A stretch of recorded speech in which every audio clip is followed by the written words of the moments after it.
우리 인생에는 예고 없이 예고가 있지 않습니다. 예고 없이 흉년이 찾아옵니다. 때로는 재정의 흉년이 찾아오기도 하고요. 때로는 건강의 흉년, 때로는 관계의 흉년, 때로는 자녀의 흉년이 갑자기 우리의 삶에 찾아옵니다. 이럴 때에, 이 흉년이 찾아올 때에 세상은 아주 합리적인 조언을 우리에게 던집니다.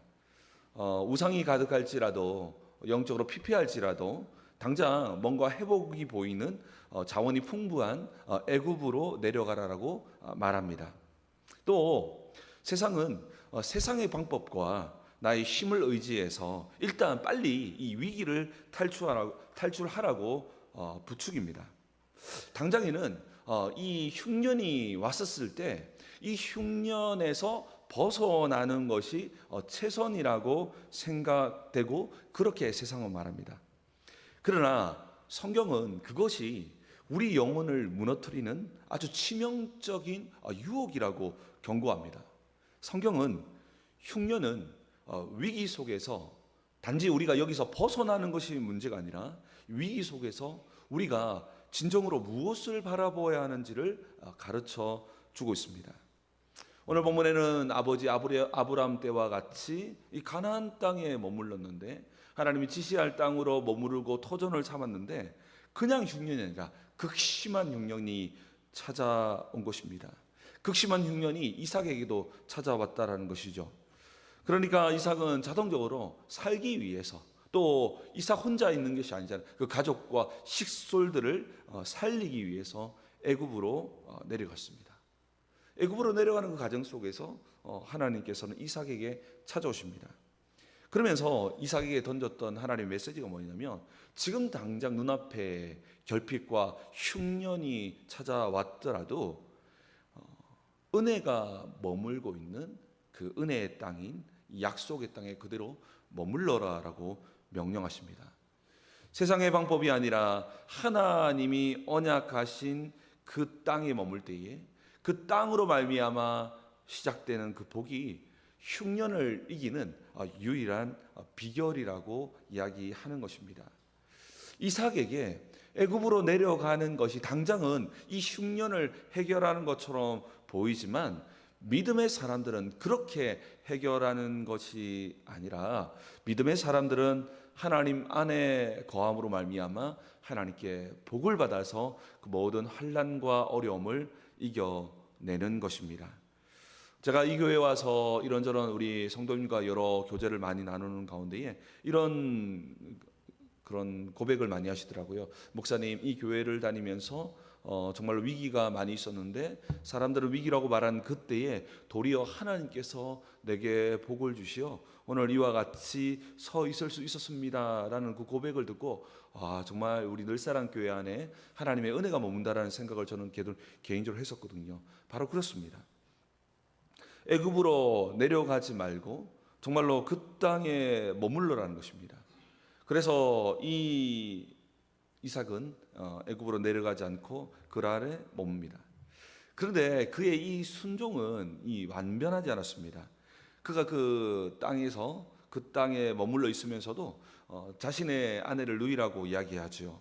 과거에 아버지가 저질렀던 그 부끄러운 죄를 정말로 또 한 번 저지르게 되는데요. 그때에 오늘 또한 등장하는 이 장면, 아브람과 동일했습니다. 이와 같이 이들이 두려워서 저질렀던 이 실수와 이 넘어짐을 하나님께서는 징계하지 않으시고 도리어 하나님께서 책임져 주셔서 수습하시고 도리어 이 모든 것을 정말 수습한 후에 이 모든 하나님의 언약을 성취해 나가는 것을 보게 됩니다.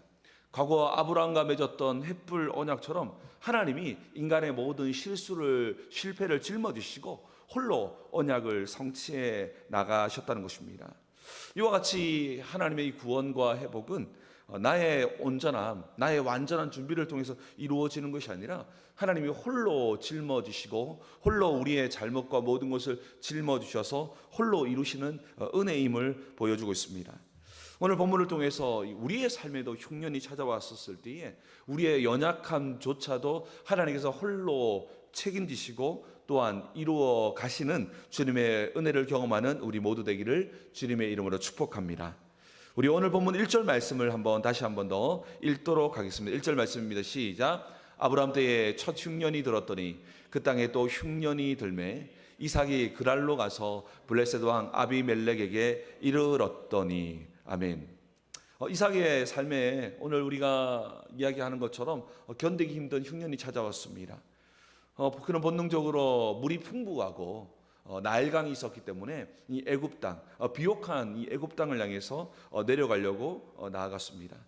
가나안 땅에 머무는 것은 이 하나님께서 지시한 땅에 머무는 것은 굶어 죽지는 않았지만 굶어 죽을 것 같은 그런 느낌과 두려움이 찾아왔습니다. 그때에 하나님이 나타나셔서 그렇게 네가 당장 눈에 보이는 그러한 회복을 위해서 걸어가지 말라라고 이야기하시면서 이렇게 말씀합니다. 2절 말씀입니다. 우리 함께 2절 말씀을 읽겠습니다. 시작. 여호와께서 이삭에게 나타나 이르시되 애굽으로 내려가지 말고 내가 내게 지시하는 땅에 거주하라. 아멘. 이 지시하는 땅이 어떤 땅이냐면 아브라함에게 말했던 결국 이 가나안 땅을 이야기하는데 그래서 이 이삭이 머물렀던 땅이 뭐냐 봤더니 이제 애굽으로 내려가다가 거의 이 가나안 땅의 경계 지점이 되는, 그래도 여전히 가나안 땅인 그랄 지역에 이제 머물게 되어졌다는 것입니다. 결국 하나님께서 말씀하시는 것은 어떤 말이냐면 정말 우리가 흉년이 찾아왔을 때에 인간적이고 가장 빠른 회복이 일어날 것 같은 인간적이고 합리적인 그런 해결책을 일단 내려놓고 가장 먼저는 하나님 안에 머물러라, 가나안 땅 안에 머물러라라고 말씀하는 것입니다. 그때에 이 흉년은 그냥 흉년이 아니라는 것입니다. 어떤 흉년입니까? 하나님 안에 있는 흉년이기 때문에 그 흉년은 문제될 것이 없다라는 것입니다. 하나님 밖에 있는 흉년이라면 우리가 이 흉년을 뛰어넘어야 하기 때문에 어려움이 있지만 하나님 안에 있는 흉년이기 때문에 문제될 것 없다라고 말씀하시면서 하나님 안에 거하라라고 말씀하시면서 내게 지시할 땅 그대로 거주하라라고 말씀하고 있는 것입니다. 그랄 지역은 가나안 땅의 최남단에 있는 경계선입니다. 경계선에 위치한 곳에서 애굽을 넘어가기 아주 아슬아슬한 국정지대입니다. 국정지대. 그러나 그럼에도 불구하고 이 이삭은 그 지점에서 이제 터전을 쌓고 일단 머물러 있었습니다. 하나님께서 애굽 땅에 가지 말라고 한 것은 하나님 안에 머물러라라고 이야기하는 것입니다. 하나님 안에 머무르는 것이 당장은 척박해 보이고 어려워 보여도 그것이 흉년을 이겨내는 유일한 해결책이라고 말하는 것입니다. 세상은 인생에 흉년이 오면 하나님을 떠나서라도 조금 방법이 털렸더라도 더 좋은 방법과 더 좋은 환경을 쫓아가라고 유혹합니다. 그러나 성경은 이것이 시험일 수 있다라는 것입니다. 그러니까 비록 척박할지라도 어디입니까? 하나님께서 약속하신 이 복의 자리에 머물고 있으라는 것입니다. 하나님 안에 머물라는 것입니다. 그때에 그 흉년은 내가 너무나 두려워하는 흉년이 아니라 자세히 보면 그 흉년은 하나님 안에 있는 흉년이라는 것입니다. 그렇기 때문에 그 흉년은 문제될 것이 없고 하나님 안에 있는 그 능력으로 말미암아 결국 이겨내게 된다는 것입니다. 사랑하는 성도 여러분, 인간의 방법과 세상의 복을 쫓지 말고 하나님의 언약 안에 거하시기를 축복합니다. 그때에 하나님의 복이요, 우리는요 잘 되는 것이 아니라 하나님의 복이 우리의 가정, 우리의 자녀, 우리의 삶을 풍성하게 함으로써 우리의 삶이 정말 충만해지고 풍성해지는 것입니다. 인간적으로 당장 좋아 보이는 풍요로움은 금방 사라질 뿐 아니라 그 뒤에는 많은 상처와 아픔을 남기게 되어 있습니다. 그러나 하나님의 복은요, 우리의 삶이 풍성해질 뿐 아니라 우리의 모든 관계, 우리의 영혼, 우리의 모든 인생이 정말 참된 안식과 풍성함에 거하심을 믿으시기 바랍니다. 그러니 우리가 정말 기대하고 고대해야 하는 것은 하나님이 주시는 은혜가 머무는 곳, 하나님의 복이 머무는 곳에 계속 거주해 있는 것이 당장은 손해 보는 것 같고 죽을 것 같지만 죽지 아니하고 손해 보지도 아니하고 결국 우리 하나님께서 그 모든 것을 10배, 100배, 10,000배로 갚아주는 자리임을 믿으시기 바랍니다. 세상의 풍요를 따라갔던 롯, 당장은 풍요로 왔지만 어떻게 되었습니까? 결국 모든 것을 잃게 되잖아요. 그러나 아브라함은 언약의 땅에 머물렀더니 하나님께 복을 받아서 당장은 기록하지 않았지만 많은 어려움을 당했습니다. 그러나 그 어려움을 하루하루 딛고 일어섰더니 결국 복을 받아서 소돔 땅을 살리는 그 군사 300명 이상의 군사를 기르는 그 정도가 아니라 소돔 땅을 살리는 데까지 이르는 그런 복을 받게 되는 것이죠. 그 살리는 역사, 그 복의 역사가 우리의 삶에도 시작되기를 주님의 이름으로 축복합니다. 우리 4절 말씀도 함께 보도록 하겠습니다. 4절 말씀입니다. 시작. 내 자손을 하늘의 별과 같이 번성하게 하며 이 모든 땅을 내 자손에게 주리니 내 자손으로 말미암아 천하 만민이 복을 받으리라. 아멘. 그러면서 흉년 앞에서 두려워 떠는 이삭에게 아브라함에게 약속했던 이 언약, 너로 말미암아 복을 받고 내 자손이 별과 같고 이 모래와 같다라고 하는 이 언약을 다시 들려주고 확인시켜 줍니다. 여러분, 이 언약을 들려주는 것은 이유가 있습니다. 왜 이유가 있냐? 이 언약을 말씀하시기 전에 하나님께서 아브라함에게 보이셨던 이 횃불 언약을 기억하시죠? 결국 이 약속은 이삭의 어떠함, 이삭의 어떤 모습으로 이루어지는 것이 아니라 바로 하나님의 어떠하심, 하나님의 능력과 하나님의 성품으로 이루어지는 것을 기억하라는 것입니다. 그렇기 때문에 이 언약이 이루어지는 이 땅에 있으면 죽지 않고 망하지 않고 결국 하나님의 복으로 말미암아 결국 하나님이 승리케 하신다라고 하는 것을 들려주시는 이야기가 뭐냐면 바로 이 언약을 이야기하시는 것입니다. 바로 이 언약은 하나님의 은혜로 말미암아 이루어진다는 것입니다. 하나님의 성품, 하나님의 능력으로 말미암아 이 언약이 이루어진다는 것이죠. 그래서 우리가 말씀을 붙드는 것이 중요한 것입니다. 우리가 붙드는 이 성경의 말씀은 결국 하나님의 어떠하심을 통해서 우리의 삶에 이루어 주시고 완성해 주실 것이기 때문입니다. 결국 이 언약은 이삭의 후손으로 오실 예수 그리스도를 통해서 천하 만민이 구원을 얻게 되는 또한 약속입니다. 그렇기 때문에 이 언약을 이을 후손은 너무너무 중요했습니다.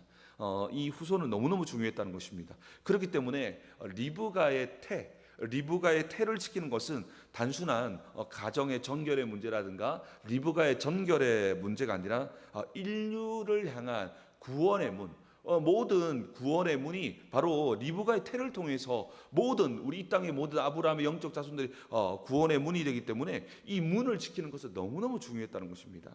그래서 하나님은 이 위대한 언약을 이삭의 뛰어남이 아니라 하나님의 성품으로 하나님의 신실하심으로 홀로 성취해 나가는 것을 기록하고 있습니다. 우리 7절 말씀도 함께 읽겠습니다. 시작. 그곳 사람들이 그의 아내에 대하여 물으매 그가 말하기를 그는 내의 누이라 하였으니 리브가는 보기 아름다움으로 그곳 백성이 리브가로 말미암아 자기를 죽일까 하여 그는 내 아내라 하기를 두려워함이었더라. 아멘. 하나님께서 가나안 땅에 머물라고 하는 이 약속을 주셨고 이삭은 이 약속에 순종합니다. 그래서 그랄 지역이라고 하는 가나안 땅의 경계 지역에서 머뭅니다. 그런데 그 땅 가운데서 이제 실패를 경험하는데요. 사랑하는 내 아내가 정말로 누이라고 이렇게 이야기하면서 뭘 합니까? 결국 거짓을 행하는 또한 잘못을 저지릅니다. 지금 이삭은 자기가 어디 있는지를 알지 못했다는 것입니다. 지금 본인은 가나안 땅에 거주하고 있습니다. 약속의 땅에 거주하고 있고 더 정확하게 말하면 하나님 안에 거하고 있음에도 불구하고 이 사실을 알지 못한 채 자기 스스로 살아남아야 한다고 생각했다는 것입니다. 내가 이미 그리스도 안에 있음에도 불구하고 그리스도 안에 있다는 사실을 알지 못하고 자기 스스로 살아남아야 한다는 생각으로 말미암아 이러한 거짓과 이러한 실수를 저지른 건데요. 이것은 누구나 인간이라면 이런 실수를 저지를 수 있습니다. 여기서 근본적인 문제는 무엇이냐면 이삭이 자기가 하나님께서 거주하라는 땅에 거하는 것이 바로 하나님 안에 이미 거하고 있다는 사실을 알지 못하다 보니까 결국 어떻게 합니까? 자기 방식과 자기가 살아남아야 한다는 그 생각 속에서 이런 잘못된 행동을 저지르는 것입니다. 그러면서 이 모든 일들을 오늘 본문은 수습해 나가십니다. 누이라고 했지만 결국 아비멜렉에게 누이가 아니라 아내라는 것을 보게 하십니다. 그래서 결국 이 이삭은 이런 자신의 거짓말이 들통나게 되는데 그때의 하나님은 또 어떻게 하시냐, 이게 굉장히 중요한데요. 우리 11절 말씀 한번 읽어봅시다. 읽겠습니다. 시작. 아비멜렉이 이에 모든 백성에게 명하여 이르되 이 사람이나 그 아내를 범하는 자는 죽이리라 하였더라. 아멘. 항상 그랬습니다. 분명하게 이삭이 잘못했는데 이삭이 잘못했음에 불구하고 어떻게 말합니까? 도리어 이삭의 아내를 손대는 자는 어느 누구라도 가만두지 않겠다라고 하면서 이 아비멜렉 왕이 도리어 이삭의 가정을 지켜주는 정말로 이런 역전이 시작되게 된 것입니다. 분명히 이 모든 일들은 이삭이 실수한 겁니다. 이삭의 실수로 말미암아 일어난 해프닝이었습니다. 그러나 정말로 하나님께서는 리브가의 태를 완벽하게 지켜주시는 그 언약을 이루어 가신다는 것입니다. 정말로 실패한 이삭을 징계하는 대신에 아비멜렉을 통해서 도리어 어떻게 합니까? 그 이삭을 지켜주십니다. 이것은 하나님께서 이삭의 부끄러운 죄를 짊어지시고 홀로 언약을 이루어 가시는 하나님의 열심을 보여주시며 바로 은혜의 본질을 보여주는 것입니다.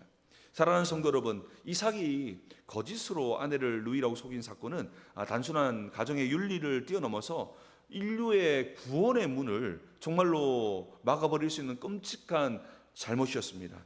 그러나 하나님은 이삭의 연약함을 징계하기보다 그 실패를 덮어주시고 수습하시고 도리어 정말로 온 나라의 군사가 그 가정을 도와주시는 복을 주시는 것을 보게 되어집니다. 이삭이 친 사고를 묵묵히 수습하시고 도리어 더 좋은 곳을 응답해 주고 있는 것을 보여주고 있습니다. 이게 어떤 자들입니까? 이것이 바로 약속의 땅, 바로 언약의 땅 안에 머무는 자의 은혜라는 것입니다. 이러한 이삭의 모습을 통해서 우리는 한 가지 진리를 깨닫습니다. 그것은 우리가 그리스도 안이라고 하는 언약의 땅에 머물 때에 우리 또한 이러한 하나님의 은혜를 경험하게 됨을 믿으시기 바랍니다. 이때 우리가 조금 부족해도, 이때 우리가 조금 넘어져도 하나님께서 이 모든 것을 수습하시고 책임지셔서 결국 더 좋은 것으로 갚아 주신다는 것입니다. 그러니 하나님께서는 이 이삭에게 가나안 땅에 머물라는 것입니다. 당장은 정말로 흉령처럼 보이지만 한번 머물러 보라는 것입니다. 그리스도 안에 머문다는 것은 때로는 십자가의 길을 갖기도 하고 때로는 고달프기도 합니다. 그러나 한번 머물러 보라는 겁니다. 그리할 때에 오늘 하나님께서 이 약속의 말씀을 성취하는 것을 보여준다는 것입니다. 사도 바울은 로마서에서 이 확신을 이렇게 표현합니다. 로마서 8장 1절 2절 말씀을 우리 한번 같이 읽겠습니다. 시작. 그러므로 이제 그리스도 예수 안에 있는 자에게는 결코 정죄함이 없나니 이는 그리스도 예수 안에 있는 생명의 성령의 법이 죄와 사망의 법에서 너를 해방하였음이니라. 아멘. 오늘 이 본문에서 이 가나안 땅에 거주하라 이 이야기는 그리스도 예수 안에 거하라는 것입니다. 그리스도 예수 안에 있는 자는 결코 정죄함이 없으며 생명의 성령의 법이 우리를 해방했다. 하나님이 정말 책임지셨기 때문에 이 모든 것에서 우리를 해방시켜 주신다라고 이야기하고 있는 것입니다. 우리가 그리스도 안에 머물러 있는 한 우리의 실수와 허물은 우리를 멸망시키지 못합니다. 왜냐하면 그리스도께서 생명의 법으로 말미암아 우리를 이미 해방했음을 믿으시기 바랍니다. 우리의 실수와 연약감까지도 그리스도께서 짊어지셨기 때문에 우리에게 요청하는 것은 무엇입니까? 그리스도 안에 거하라는 것입니다. 영국의 미생물 학자였던 알렉산더 플레밍은 휴가를 떠나면서 미생물은 이 배양하는 이것을 잘 관리해야 하는데 실험실 배양 접시를 실수로 제대로 덮어주지 않았던 것입니다. 그러니까 보니까 이 실험실에 이 곰팡이가 푸른 곰팡이로 이 실험실이 오염돼 버린 겁니다. 그래서 오랫동안 미생물을 이렇게 키워왔던 것들이 오염돼 버렸다는 것입니다. 그래서 이 모든 연구가 그동안 했던 모든 연구가 한순간에 숲으로 돌아갈 위기에 처했습니다. 그런데 여러분, 이 오염과 실수 속에서 놀라운 일이 시작됐는데 여기에서 발견하게 된 것이 온 인류를 또한 살려냈던 약이었던 이 페니실린이었습니다. 그리스도 안에 있는 우리의 모습도 이와 같습니다. 그리스도 안에 머물러 있으면 우리의 저지른 실수와 실패의 이 곰팡이조차도 하나님은 이것을 바꾸어서 영혼을 살리는 생명의 치료제로 바꾸어 내심을 믿으시기 바랍니다. 기독교 저술가 필립 얀시는 이 은혜를 이렇게 표현합니다. 은혜란 우리가 하나님의 사랑을 더 받기 위해 할 수 있는 일도 없고, 은혜란 하나님의 사랑을 덜 받게 할 수 있는 일도 없다는 뜻이다. 나의 훌륭한 이 행위가 중요하지만, 너무 중요하지만, 그러나 정말로 그것보다 우리의 생에서 더 중요한 것은 무엇입니까? 하나님의 어떠하심, 하나님의 성품과 하나님의 행하심이 더 중요하다는 것입니다. 그러니 이삭에게 이야기했던 것처럼 이 애굽에 내려가지 말고 이 가나안 땅에 거주하라는 것입니다. 지금 혹시 흉년의 두려움 속에 있는 분 계십니까? 나의 어리석은 실수 때문에 모든 것이 끝났다라고 자책하는 분 계십니까? 그 실패의 자리에서 애굽으로 내려가지 마시고 십자가 앞에 나아갈 때 우리 하나님께서는 그 모든 것을 대신 짊어지시고 그 모든 것을 더 좋은 것으로 바꾸어 주시는 햇불의 언약의 하나님이심을 믿으시기 바랍니다. 우리의 무능함을 하나님의 위대함으로 바꾸어 주시는 그리스도 안에 머무는 우리의 모든 생애 되시기를 주님의 이름으로 축복합니다. 그때 하나님께서는 우리의 모든 넘어짐을 수습하시고 가장 영광스러운 길로 인도해 주실 것이라는 것입니다. 우리의 실패마저도 생명의 은혜로 바꾸어 주시는 그 단단한 언약 안에 머무시는 그리스도 안에 머무시는 우리 모두 되기를 주님의 이름으로 축원합니다. 우리 함께 기도하기를 원합니다.